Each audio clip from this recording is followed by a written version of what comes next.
Hello, welcome to Cinema Savvy, and welcome back to Retro Reviews. We are continuing with our review series of the franchise of The Karate Kid, with today's review being The Karate Kid Part 2, 1986, directed once again by John G. Alvidson. In our anticipation for Cobra Kai Season 3, which as of this recording has moved its release date forward.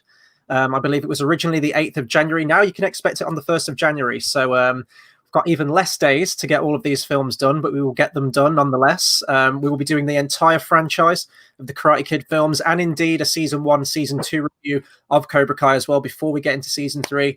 But we are still on the main trilogy of films at the moment with Part 2, as I mentioned. So this is going to be an open discussion, spoiler-filled discussion. So obviously, if you haven't seen Karate Kid Part 2, go and watch it first, come back. Or if you're not fussed, you can just listen to us talk about Karate Kid for an hour or two. But before we get into that, just over to the socials. Absolutely. So if you look at the screen, we've got a fancy new graphic, which has come through. So they can look a little bit brighter, but we do like it when you guys comment and share our videos. We've had a lot of support recently with a lot of people coming in. We've just finished our Rocky review series, which we had a really good time doing. And it is a shame to sort of wave goodbye to them, getting rid of all those thumbnails and beautiful backgrounds. So we're here with Karate Kid, and Chris did it perfectly. They've changed that release date. It's a logistical nightmare, especially this time of year when there's a lot of other things happening, a lot of other films coming out. And the best way to find out when we're going to drop these new videos, we're just working on the schedule now, is to find us on Facebook at Cinema Savvy, Twitter at Cinema_Savvy, and we also have a link in the description below for a TeePublic. Now, that being said, we're also going to drop an announcement that Chris is going solo for this. So I feel bad announcing it for him. Tomorrow is obviously Christmas Day. We hope you're all in a very festive spirit. You're looking forward to stuff. And there's a lot of films coming out tomorrow. There's The Mandalorian Gallery Season 2 behind the scenes. There's Soul on Disney+.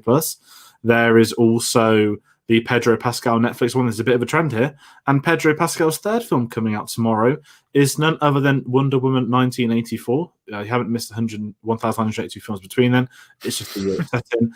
Chris is going to be doing a live watch-along, first-time viewing / reactions / all the combinations. We tested the water with this with the Star Wars Holiday Special. We had a lot of fun with this. Chris has a VPN set up for HBO Max. Drops at 5 p.m. tomorrow night in UK time. We're not sure what time the video is going to be, but if you like Wonder Woman, if you like the films, then do come on the channel tomorrow, and we'll even drop you our thumbnail teaser there. So tomorrow is the Wonder Woman 1984 watch along. Big thanks to Chris for sorting that one out for us. We've got lots of other videos coming our way, but as you said, social media is the best way to find out what we're going to do and when. But we're here to talk Karate Kid Part 2. The return. Sorry. I was going to say the return to the franchise, which still scares me because I still know pretty much next to nothing about it. And yeah, you're still new into this thing. Like, this was a first time for you, wasn't it, with Karate Kid Part 2? Yeah, and this is what's quite fun about it, because I know absolutely nothing where it's going. I know that there's Cobra Kai. I know the premise of Cobra Kai. You know, this is the villain point of view 30, 40 years later. I don't know who's involved in what and what character journey is going to go where. Obviously, a big one for this we'll get to later on. It's obviously a major character that just doesn't come back. And that becomes a trend. As you can tell, I'm a bit ahead on my viewing, so that's the third time now. But very interesting to look at this one, especially what we said last time, that the second one could work as a third film and the third film work as a sequel. Yeah, the structure of this trilogy is really all over the place, and I can't vouch for the next Karate Kid. I know that was sort of an unofficial reboot, still starring Pat Morita as Mr. Miyagi with it, but I haven't watched that one yet, so that's going to be new for me when I get to that one. But yeah, it feels like with every with every Rocky film, it continues from the last one, and you can see that legacy develop across the years. With Karate Kid, though, it's like they're just starting from scratch each time. It's almost like a separate adventure. Like, none of the characters we met last time really have much of an influence. Between Karate Kid Part 1 and 3, there's definitely more of a continuity there. And that's why I say that this is kind of the weird, odd one out, in that the story is completely removed from everything that happened last time.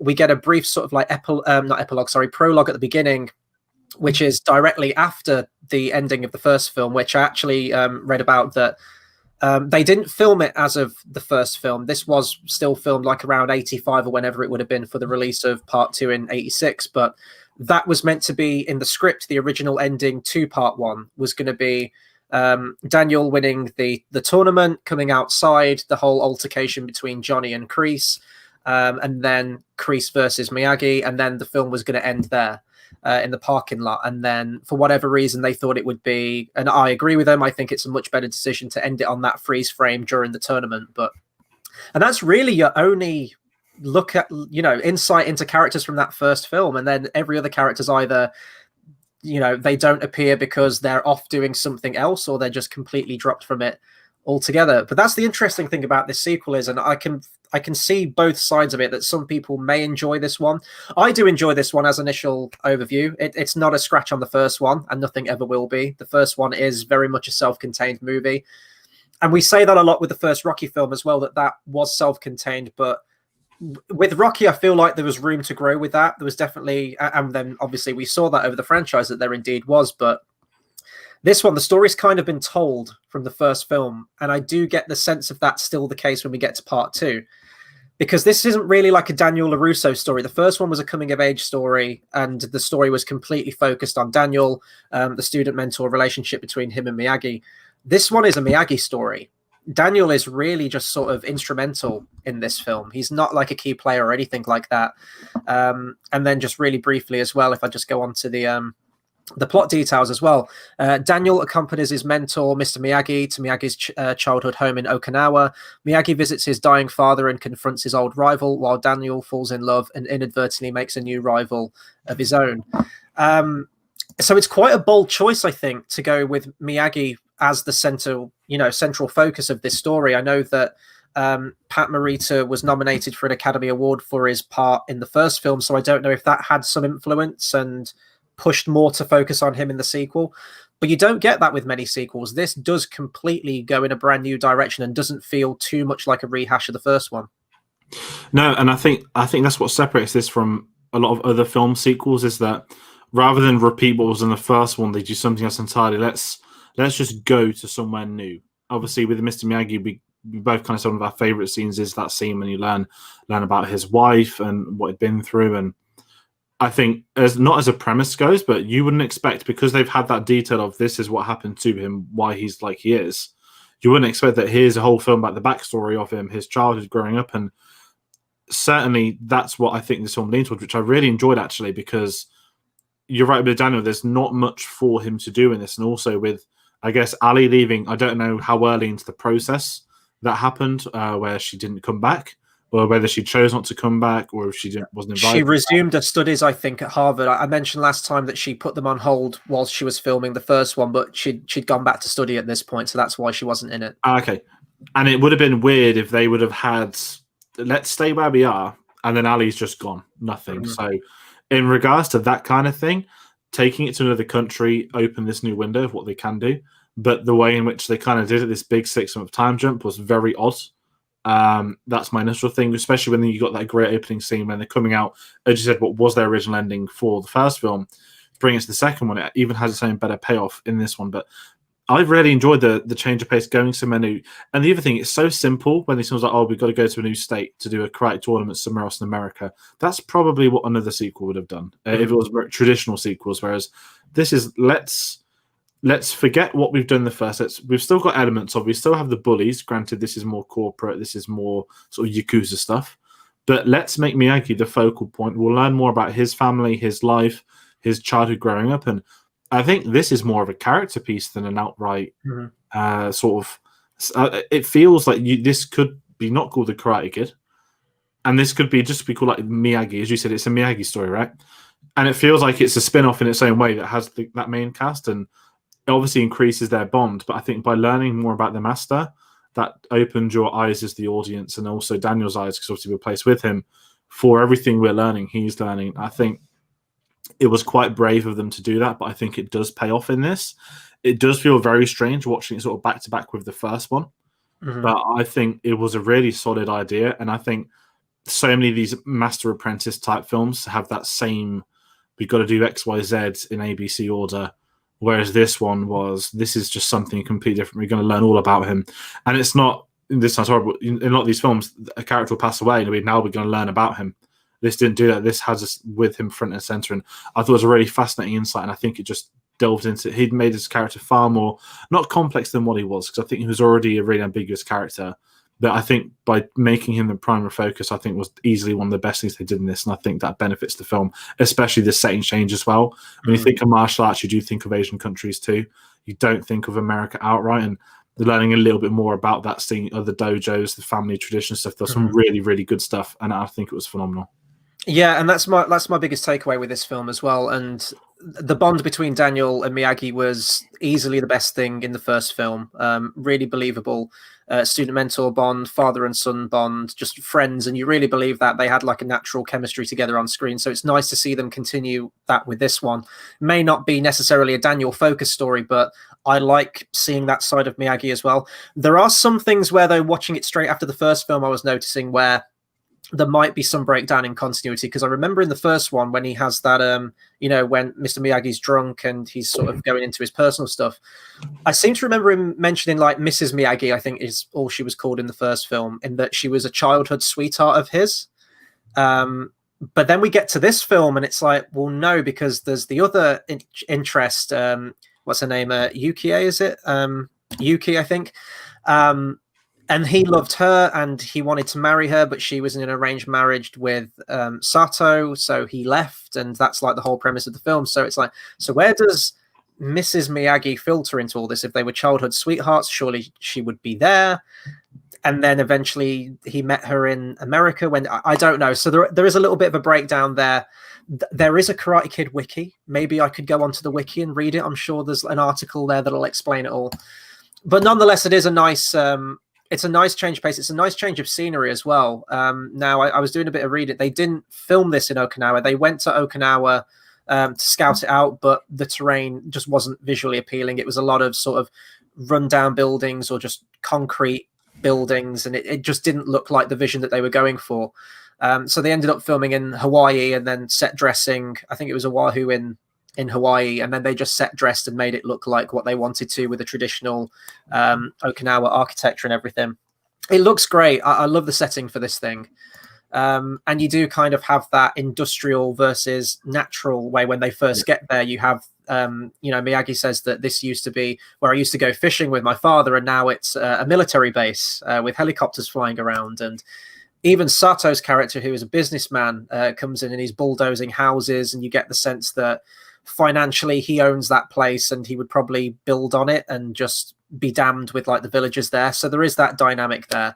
It's a story that we've seen even in Mandalorian, go into that whole villagers being pushed out of their village. It's a story that's been told quite a few times, really.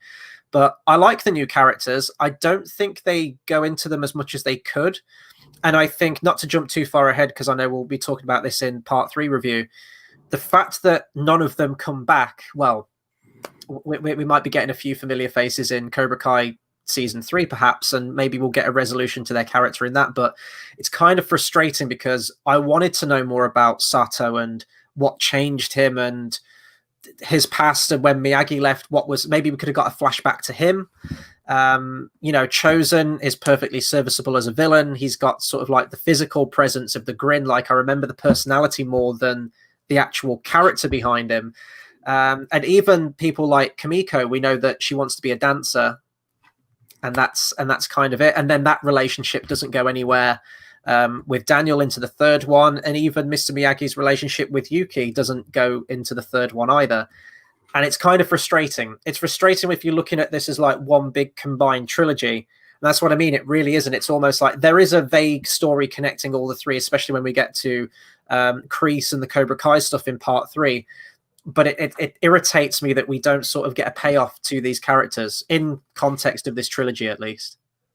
And yeah, that's the thing. As someone that's new to it, they've seen one and they've seen the second one, it's like, this is this big change. And I think the support characters, I don't think naturally it could be as good as Kreese, as good as the Cobra Kai students. That's just so natural, the being childhood bully sort of thing, that American culture type stuff, kid moving to another place.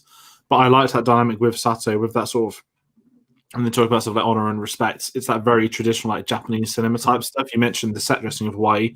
It looked amazing. And again, going back to that contextual, what was the world like? Japan did evolve in the 20th century massively. It did become very industrial. If you look at now, I think it's one of the most populated places per land or something like that. And I love seeing those dynamics, because when I was at college, I used to have to watch like these 60s Japanese films. It looked very much like Okinawa in this. Here's all this land, and then slowly as time goes by, it's cities and culture and changes. And I like seeing that stuff. And it makes sense as Sato being this villain. Now, he is as two-dimensional as you're going to get. Yeah. You mentioned we don't really get enough of him. It's let's bring him on screen. He's got the sunglasses. He's got the limo. Okay, we've got the evil businessman for this film, and we've got next to him humble Mr. Miyagi. It's the sort of two opposites. How could they be any different from one another? One's industrial, the other has his like 400-year-old family dojo, and I liked the stuff like that. But it did get predictable. But I love Sato because we always discuss on the channel like we love those over-the-top villains. When you have someone with the deepest possible voice, yeah, live, and the moment he becomes sort of he turns, he's suddenly a good guy, and suddenly then he's got like a normal sounding voice. It's not really deep unless he's having a go at someone. I like those kind of things because it just makes it more memorable. It doesn't feel like every other villain I've seen before because it's doing something different. And then to go with Sato, Miyagi has his rival, more of a rival, I guess, than we could say Kreese was in the first film. Whereas in this one, we've got, okay, so Miyagi's covered. Who do we have for Daniel? This is easy going to get. Let's have a nephew to the Empire, essentially. He's going to be this right-hand man that's causing all these issues for him. And chosen to me still is this entire film. Every scene, you mentioned that smile. He's so memorable, and it feels, again, like a character that's come to life. Whether it's an over-the-top caricature, I'm not really sure, but for a film like this, it's all leading towards what happens in that final scene of the argument, of the fighting, and obviously holding someone hostage. And you kind of see that he is an insane individual. Yeah. The bullying, when there's like rape being threatened at one point, which I messaged you about and you'd forgotten about it as well. I forgot about that, yeah, and I was like, implied rape in Karate Kid 2? What? And then he was like this line, and then when I watched it, I think we were a few minutes out, or was that the first Karate Kid film? I know that we were watching it in, and then I saw it, I was like, oh my god, yeah, this character just got way more darker than I remembered him being. And I've seen the film more times than you. I didn't even remember that part. But I think, not that you want stuff like that, but as far as a villain goes, you want memorable villains. It's a typical screen trope. The last thing you want is a film like this, especially of martial arts, where you're going to have this great fight at the end. It needs to be memorable. You don't want someone that you've seen 100 times on film before. Now, and you mentioned that personality thing and having that smile. Also, we get the whole cowardice thing. The fact that we already dislike him, but when you make Sato sort of change back to good, it's like, okay, he's going to tell his nephew to leave him alone. The fact that you see Sato's nephew like cowering, becoming a coward, hiding in the shed of everyone else, that was a really good scene. That was one of my favorite scenes, sort of jumping into that, because now we know where this story's going to go. We know this guy's going to lose his mind because he's not going out to help someone. And there's a really interesting dynamic. And again, back to that traditional Japanese sort of culture stuff is very much about honor and things like that, especially with martial arts. And they hammer home the Mr. Miyagi stuff as well, that karate is only for defense, not for attack. And that's such an integral theme of this. I really like that. And you get some great fun scenes with him too, with the fact when he's betting on Daniel too. You've still got those great moments you had in the first one. You've still got that bond between them where you're still enjoying what he does. You know he's caring for him, but he's not 100% by the book. He's adding his little spark to it. And I think that comes down to the performances.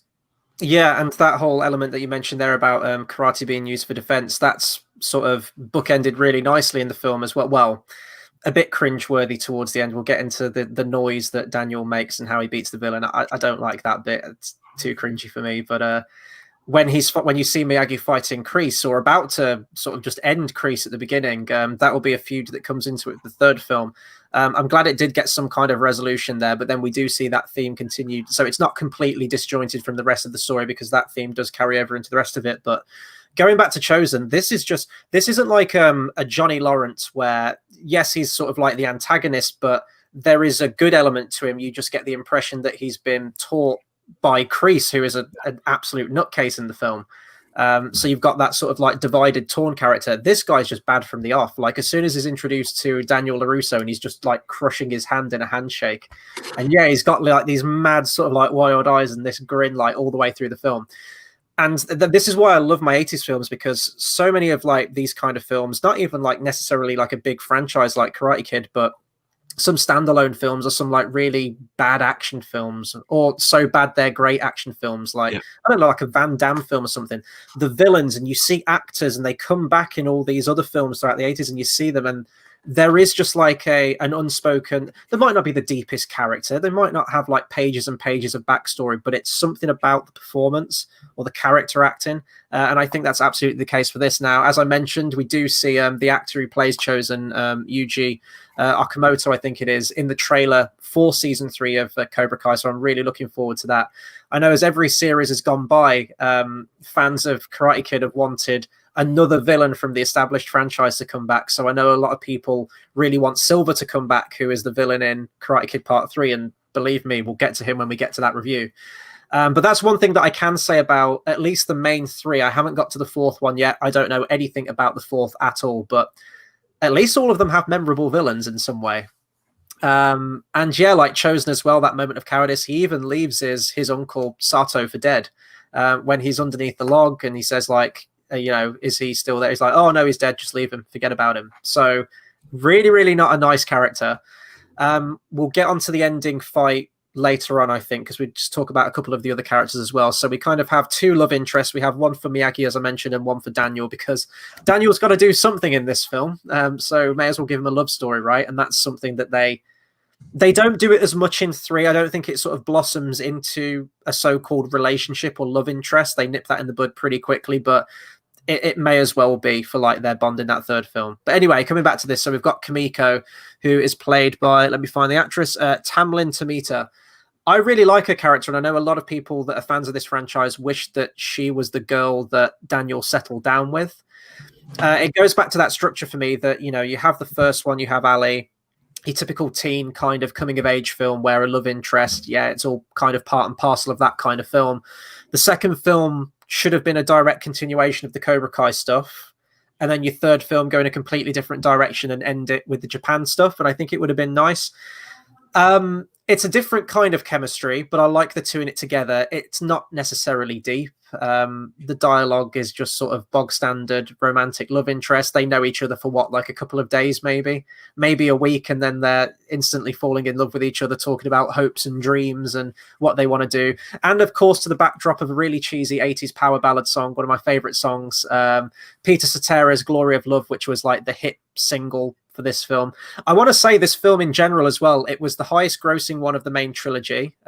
Not always, but that tends to be the way that some sequels go, especially if the first one is a sleeper hit or a big success. There's going to be more hype going into the second one. I think it made like 15 mil more than the first one.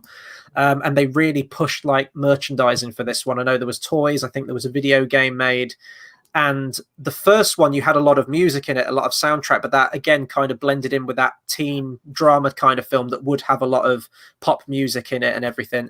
But this one really only had like the main score by Bill Conti, and then it was that hit single, which is usually a lot of 80s films had that like one main song that came out with it, which just helped to sort of like gain interest for the film and popularity, I guess. I really like the soundtrack in this film. I know in the first one I said I didn't really hear a soundtrack. I wasn't, maybe because I was still new to it, and I kind of thought it just blended in. I was going to say, did you like pick up on some of those themes, because it was all new to you kind of with the first one? I know you'd seen it before, but rewatching it again. Really boring comparison. This reminded me a lot of the Last Samurai soundtrack. That's nothing I'm complaining about. That's one of my favorite scores I've ever listened to. I really enjoyed it. Those subtle, quiet moments, whether it's them talking, whether it's them sort of on sort of sitting on hills, the music felt, I think, appropriate to the keyword. There was nothing too glaring, nothing too loud, nothing too big. It felt like it wanted to have those sort of traditional Japanese elements that you get in a lot of these older films, especially when you bring stuff like Cray into it. And I thought the soundtrack was great. It felt like drama, and heading into the third one, which we'll obviously discuss later on in the week, which I've seen most of at the moment, you're getting those themes, and I'm hearing it more now. And if I was going back to the first one, I think it'd be more obvious to me listening to it. But I think the soundtrack for this was really good. I think when it is that Bill Conti stuff, you're kind of expecting not a Rocky type thing, but we spoke about that sort of comparison last week. You had the director and the composer combo, and this felt like he's done his own thing again. He's making these characters his own with the themes he's choosing to play when they're on screen, when they're having these moments. And I think this one benefited from that so much more. It wasn't these big brass trumpets. It was the quieter sort of string instruments. And I really enjoyed it. It was really good to listen to it. And I think last time I was trying to decide, wasn't I, whether I prefer the music to Rocky and Karate Kid. And it's so difficult when you're comparing two amazing scores like that. And for similar but different films in many ways, and I think that Rocky hits you more emotionally, but I think that the music and the score for the Karate Kid films is more complex in its themes and its instrumentation, especially when you get to Karate Kid 3. I think that might be, yes, it's taking themes from the first and the second one, but it feels a lot bigger in the third one, the soundtrack. I'm looking forward to rewatching the third one again, actually, because it's been, I haven't seen that one all that much, and it hasn't sort of cemented in my head as much as part 1 and part 2 has, so I'm looking forward to getting to that one. But yeah, the soundtrack's brilliant to this, and I actually found out that, do you know the guy I mentioned last time who Tarantino used on the Kill Bill 1 soundtrack, who plays the pan flute? I think his name's George A. Samphir, I think his name is. He couldn't come back for this one, so what Bill Conti did was he sampled, I guess, like loads of different notes, and he did it all in editing and sort of sampled around it for the soundtrack of this. So that was really impressive to do that. And it's integral to the soundtrack as well. When you get to Okinawa, that's like really takes over. And The Last Samurai is a really good comparison, actually, with the music. So I really like the soundtrack to this one. And of course, I love that. I love that really cheesy. I love my cheesy music from the 80s. And that's definitely one of the cheesiest from the decade. Favorite scenes. So this film is easily not as iconic as the first one. I still very much enjoy it. We've mentioned that it's different. It goes in a different direction, and I praise it for that, because it would have been very easy to do the same thing again, which in some respects 3 does. In some ways, like I don't want to get to the ending, but it feels very much in the similar vein as the first one. Favorite scenes from this one, I think the one that jumps out to me the most is, I think it's right after Mr. Miyagi's father dies. And there's a moment where, I think I sent a picture of it to you actually from my TV screen. It's where he's sat overlooking at the ocean or the water with the sunset. It's a really nice bonding moment between Daniel. I think Daniel comes and sits next to Miyagi and tries to comfort him after the passing of his father. And he mentions, and there's a connection there where Daniel's father passed away, I think in Cobra Kai, they say at the age of 8. So he can bond over that and talk about that and have that moment with him, and the soundtrack in that bit's brilliant as well. That's definitely one of my favorite scenes. The ending fight, now it kind of frustrates me because I like the setup for this thing, how they're in this castle. I love the culture of it as well. I do want to say, like, the whole dance and everything, I really appreciated all that stuff. And he says, like, take the bridge away. And this is different to like the other two, because the other two are in sort of like a controlled environment of a tournament, whereas this is literally a fight for survival, like a fight to the death. Like there is no one can help him, no one can intervene. This is just Daniel and Chosen at the end. I love the outfit that Daniel's in at the end as well. That sort of like red, is it a kimono, or I don't know if that's what you call it, but the robe that he's in anyway. I really like that. The fight itself, I like the ending move that he uses, which is the training that Miyagi was teaching him earlier in the film, where it's like that little drum paddle thing that they have. I don't know what you call them. They probably have a name. And it's, like the dodge and the turn and the hit at the same time, which he uses to beat him at the end.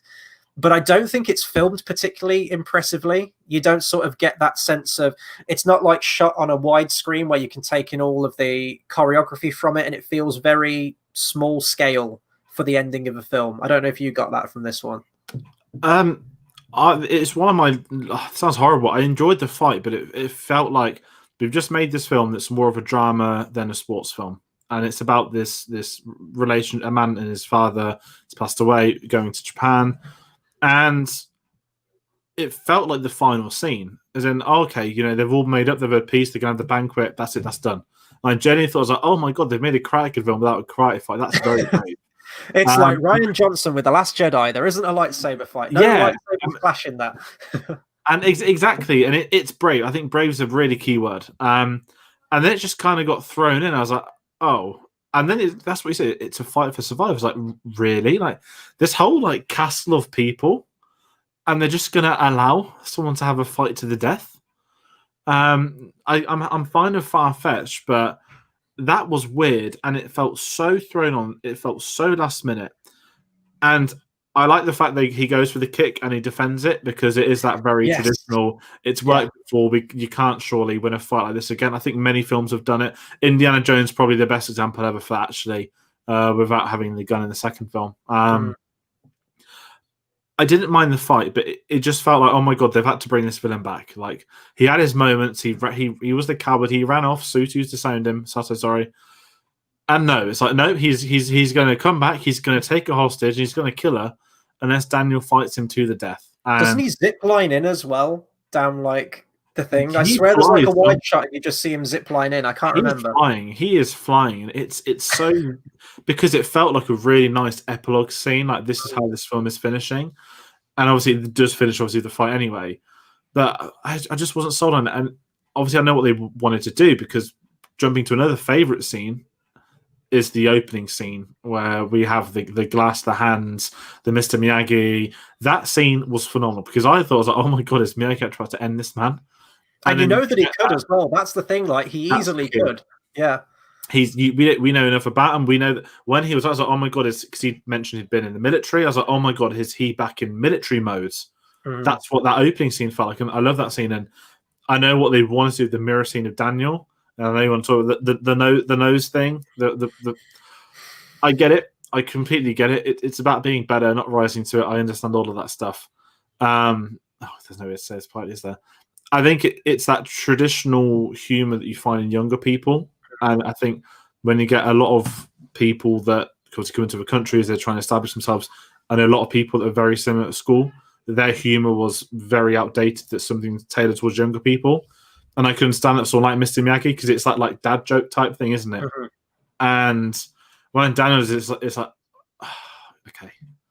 It feels too juvenile, even from his age group. Like, we know that the actor's like, at this point, like 24 he would have been when he filmed this, or 23, 24 kind of time.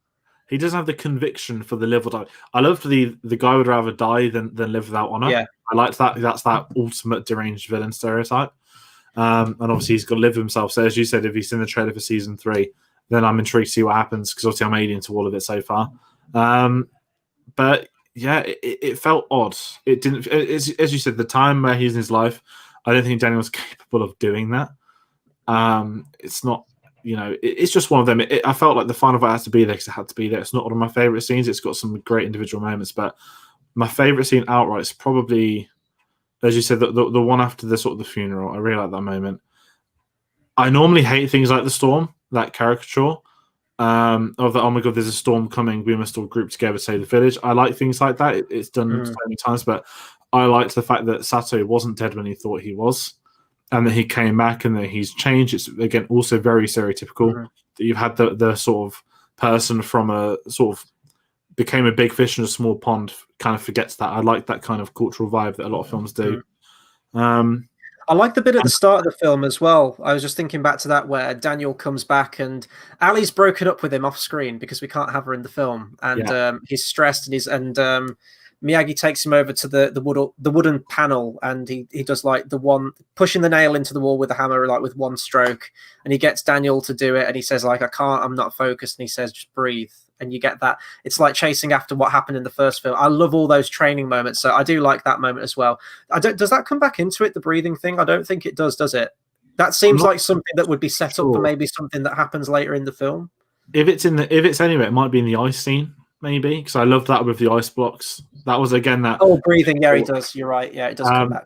I love that scene's probably one of my favorites. Yeah. You know it's coming, this build up, and it's a pretty cool scene. But I don't have as many direct ones. It's not to me as memorable as the first one.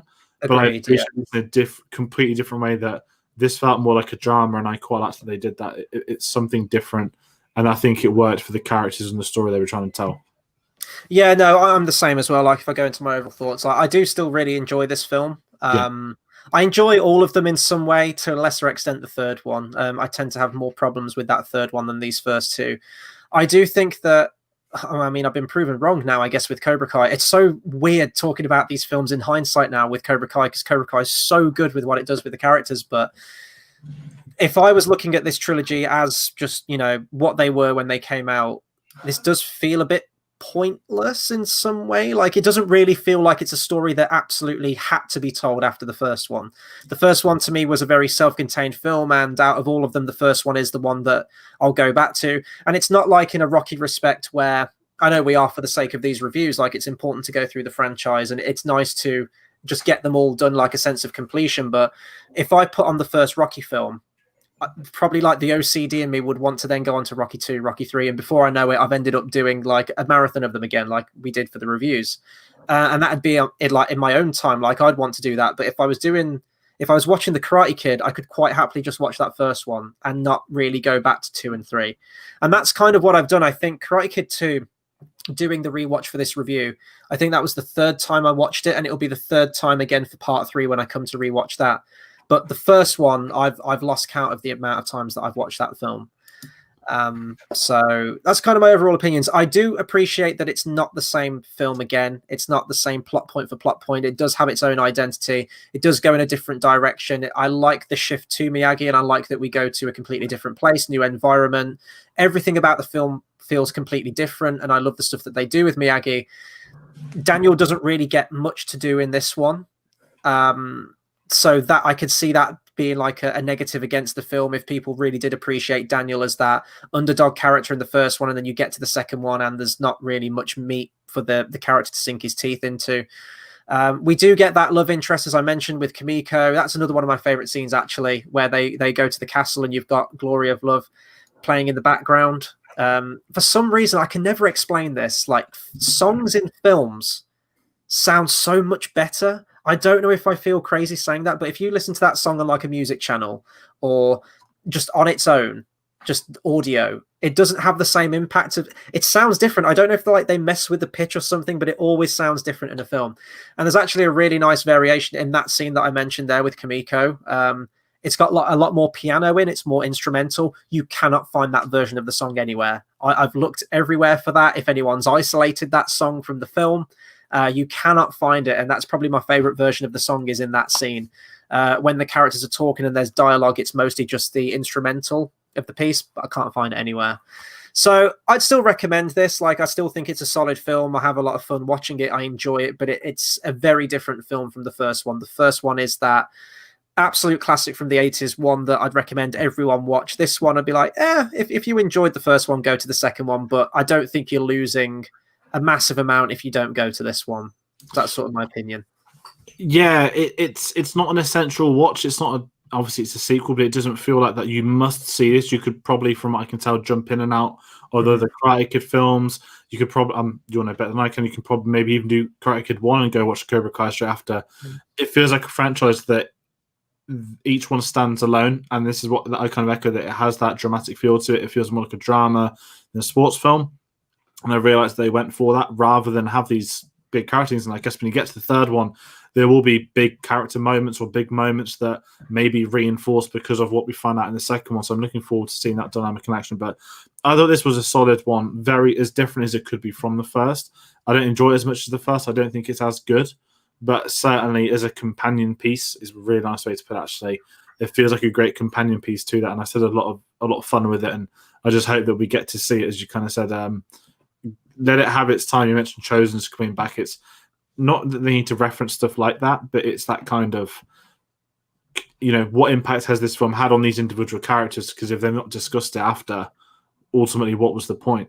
Whereas if they are going to start to connect to it, then we're going to see the impact of this film as well. So I'm looking forward to finding out what, if anything, happens with that. And we will, because we will be continuing with the Karate Kid franchise. After this point, we have part 3. The next Karate Kid, we have Cobra Kai season 1, 2, and 3. We'll be doing both a spoiler-free and spoiler review of that. And I think we're finishing with the remake now. We've made the executive decision to end with the remake. We get a nice bit of continuity with the established canon.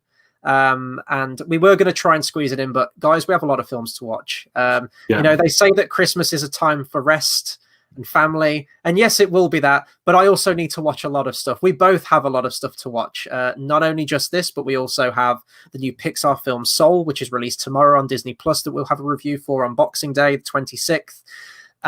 We have Wonder Woman. We have episodes upon episodes of Cobra Kai to watch. Essentially, if you enjoy the Karate Kid films and you've just discovered our reviews here, we want to hear from you as well. Let us know what you think of Karate Kid, the first film, especially the second one, and going into the franchise as well. Because we are just, I mean, if you're a Karate Kid fan, hit that subscribe button, like, comment, share, and all that good stuff, because we will be covering everything Karate Kid within the next couple of weeks. And I'm very much looking forward to Cobra Kai season 3 as well. Maybe seeing some of these familiar faces, as I mentioned, and seeing what that new series has to offer as well. So I think we've covered everything there. We'll just go over the socials one last time. So if you do want to stay up to date with all of our content and see what we've got coming out, when we've got it coming out, the best way to do that is going to our Facebook, which is just Cinema Savvy, Twitter at cinema_savvy. And once again, if you'd like to pick up any of our merchandise, we do have a TeePublic link in the description down below. So feel free to check that out. And one last mention of it. So tomorrow, Christmas Day, I will be going live with a solo watch along of Wonder Woman 1984. So I don't know how much I'll be talking over it because I'll be watching a brand new film for the first time. So I will have to be taking that in, but it'll be good fun. So feel free to come along, hang out with that, and let's watch some Wonder Woman. So that'll do it from us. It is Christmas Eve right now. So we hope you all have a very good and safe Christmas. Hope you have a good time, very safe time. And we're looking forward to some content, not just for the rest of this month, but moving into the new year as well. So take care, everyone, and we'll see you.